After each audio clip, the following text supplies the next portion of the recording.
ಆತ್ಮವನ್ನ హెరోదు యొక్క ఆత్మను ಅದನ್ನ ಮುರಿದು ಹಾಕುವಂತ ಶಕ್ತಿ ಯಾರಿಗೆ ಇದೆ ಅಂತಂದ್ರೆ విరిచివేసేటువంటి శక్తి ఎవరికి ఉంది? ನಿಮ್ಮನ್ನ ನಡೆಸುವಂತ మిమ్మల్ని నడిపించే ಸಭಾ ಪಾಲಕರಿಗೆ ಸಭಾ ನಾಯಕರಿಗೆ సభా నాయకులకు ಕರ್ತನಾದ ದೇವರು ಕೊಟ್ಟಿದ್ದಾರೆ. ప్రభు ఇచ్చి ఉంటున్నారు. ಹಲ್ಲೆಲೂಯಾ.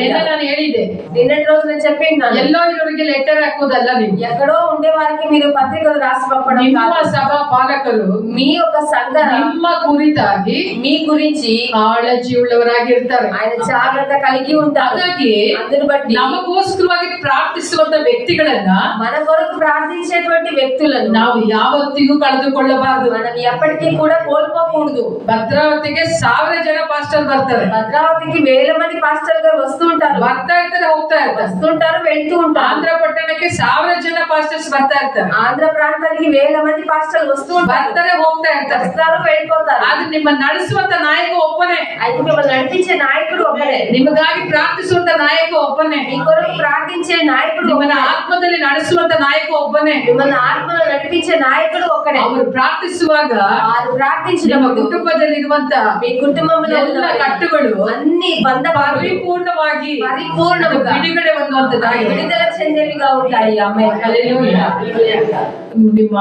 ನಿಮ್ಮ ನಡೆಸುವಂತ ಒಬ್ಬ ನಾಯಕ, మిమ్మల్ని నడిపించే ఒక నాయకుడు ಮಾಡುವಂತ ಪ್ರಾರ್ಥನೆ ಇದೆಯಲ್ಲ, చేసేటువంటి ప్రార్థన ఉంది ಅದು కదా, ಯಾವತ್ತಿಗೂ ವ್ಯರ್ಥ ಆಗುವುದೇ ಇಲ್ಲ. అది ఎప్పటికీ వ్యర్థము కానేరదు. ಅದು ವ್ಯರ್ಥ ಆಗುವುದೇ ಇಲ್ಲ. అది వ్యర్థము కానేరదు. ನೀನು ಎಲ್ಲೇ ಹೋದ್ರು ಸರಿ, ఎక్కడికే వెళ్ళినా ಆ సరే ಪ್ರಾರ್ಥನೆ ನಿಮ್ಮನ್ನ ಹಿಂಬಾಲಿಸುವಂತದ್ದಾಗಿರುತ್ತೆ. ప్రార్థన అనేది మిమ్మల్ని వెంబడించేదిగా ఉంటుంది. ಹಾಗಾಗಿ అందుని బట్టి ಪ್ರಾರ್ಥಿಸುವಂತ ವ್ಯಕ್ತಿಗಳೊಟ್ಟಿಗೆ ప్రార్థించే వ్యక్తులతో ನೀವು ಐಕ್ಯತೆ ಉಳ್ಳವರಾಗಿರ್ತೀರಿ. మీరు ఐక్యత కలిగి జీవించాలి. ಯಾಕೆಂತಂದ್ರೆ ఎందుకు అంటే ಸಭೆ ಒಮ್ಮನಸ್ಸಿನಿಂದ సంఘము ఏక మనస్సు కలిగి ಪೇತ್ರನಿಗಾಗಿ ಪ್ರಾರ್ಥಿಸಿತು. పేతురు కొరకు ప్రార్థించారు. ಹಲ್ಲೆಲೂಯಾ. హల్లెలూయా.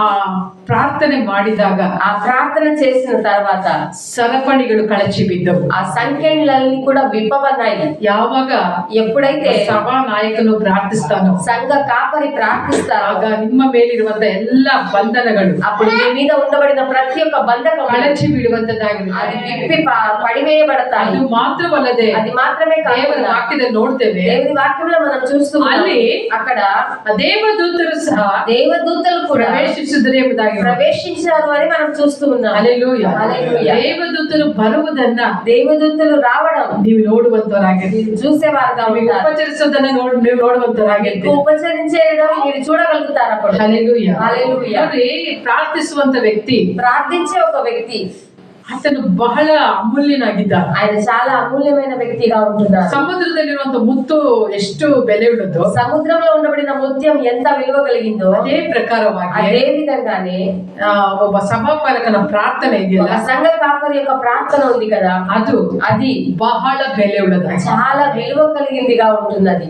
ನಿನ್ನ ಸಭಾಪಾಲಕನ ಪ್ರಾರ್ಥನೆಯನ್ನು ಬಿಟ್ಟು నీ సంఘ కాపరి యొక్క ప్రార్థనను విడిచిపెట్టి ಬೇರೆ ಯಾರೋ ಪ್ರಾರ್ಥನೆ ಬಂದು వేరే ఎవరో ప్రార్థన వచ్చేసి ನಿನ್ನನ್ನ ಕಾಪಾಡೋದಿಲ್ಲ, నిన్ను కాపాడదు.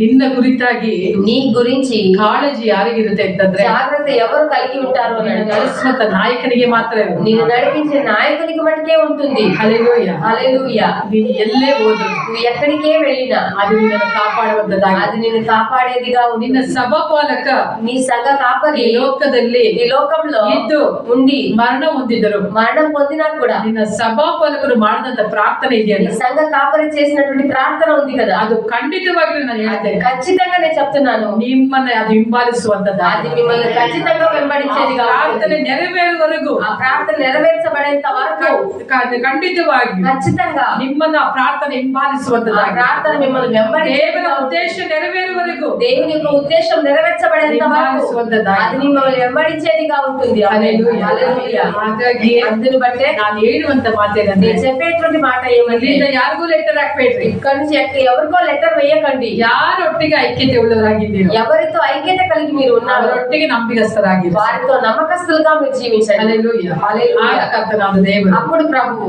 ನಮಗೆ మనకు ಏರೋದನ ಆತ್ಮಗಳಿಂದ ಅದನ್ನು ಬಿಡುಗಡೆ ಮಾಡುವ హెరోదు యొక్క ఆత్మల నుండి విడుదల దయచేసే దేవుడుగా ನಿನ್ನೆ ఉన్నాడు. ದಿನ ನಾನು ಈ ವಾಕ್ಯ ಹೇಳಿದ್ದೇನೆ. నిన్నటి రోజున ఈ వాక్య భాగాన్ని నేను చెప్పి ఉన్నాను. ನಾನು ಇದೊಂದು ಕೆಲವು ದಿನಗಳಾದ್ಮೇಲೆ ಅದನ್ನ ಯೂಟ್ಯೂಬ್ ನಾನು ಅಪ್ಲೋಡ್ ಮಾಡ್ತೇನೆ.